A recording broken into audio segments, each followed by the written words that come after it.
congratulate all our winners and everyone else who entered the contest.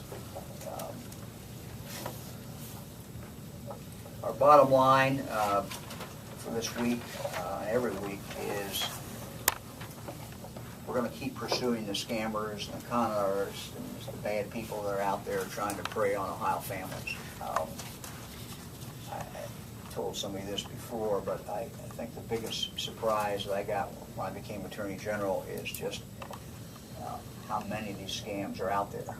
We've always had con artists, we've always had crooks, we've always had bad people, I suppose, in any society.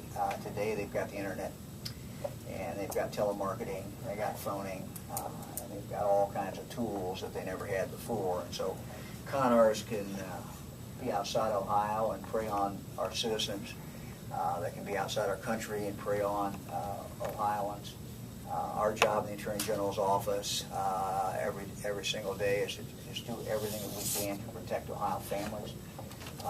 That's what we're trying to do, and we want to call attention to National Consumer Week, Protection Week, and it's give some clues and some ideas and some tips about what to do for Ohioans, just to be vigilant and to do everything they can to protect their own families.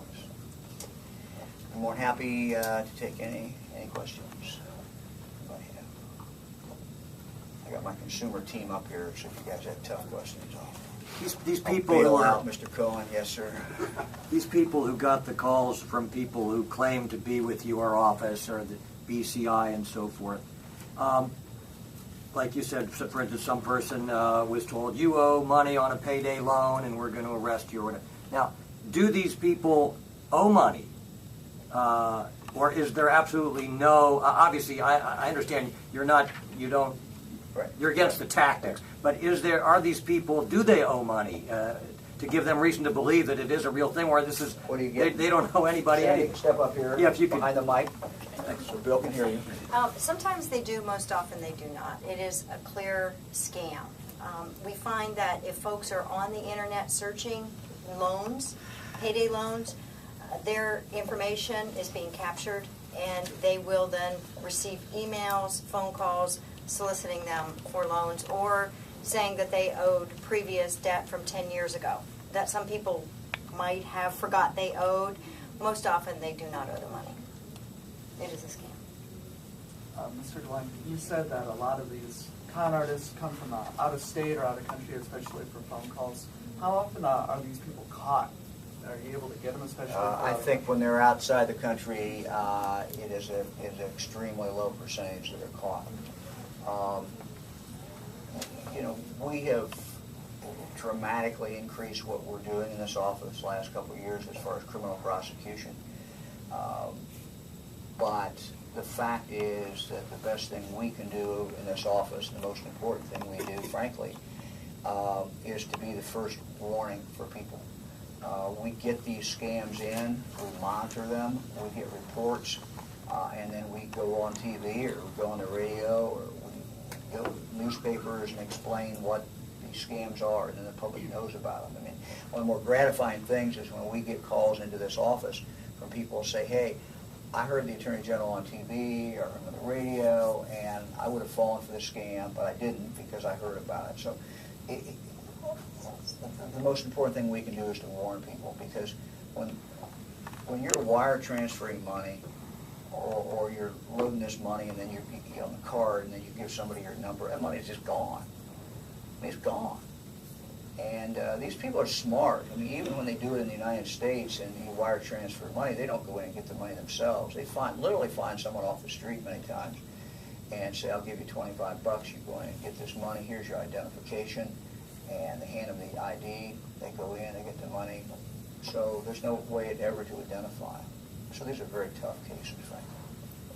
Now, some of the ones that are closer to home, the tree scam, the guy we prosecuted, they pull up and they say, your tree's dead or it's diseased, and they rip you off and knock your tree down and take $2,000 from you.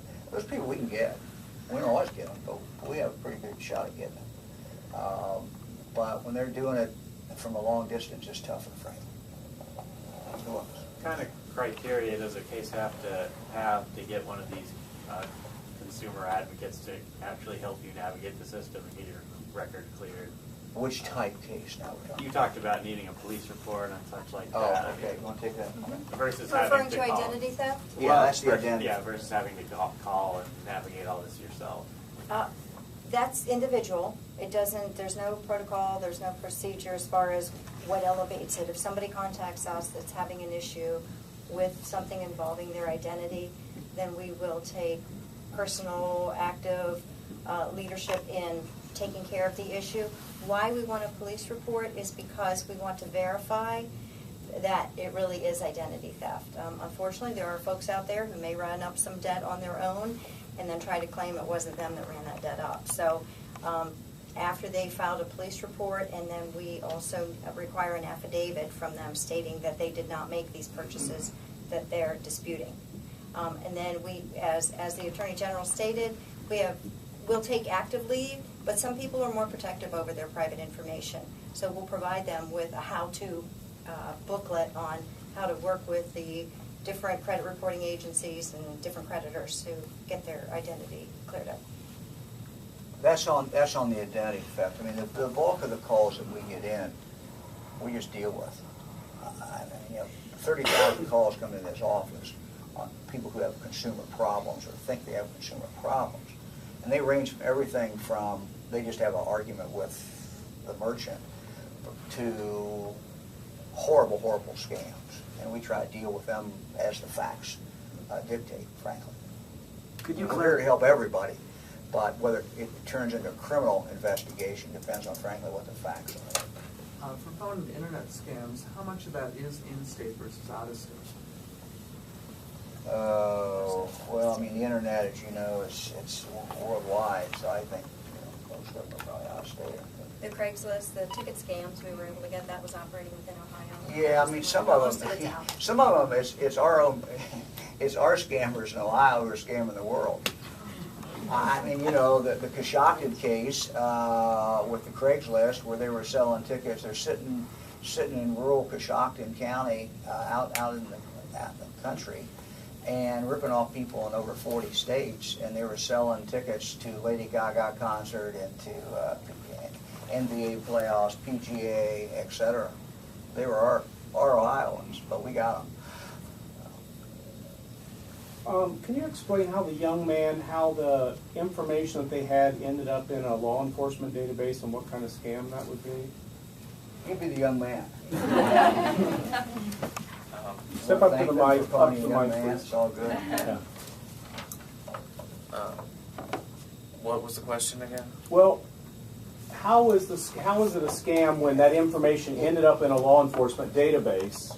I mean, I'm not sure that he can answer that. Yeah, well, this letter, I think this letter pretty much tells it.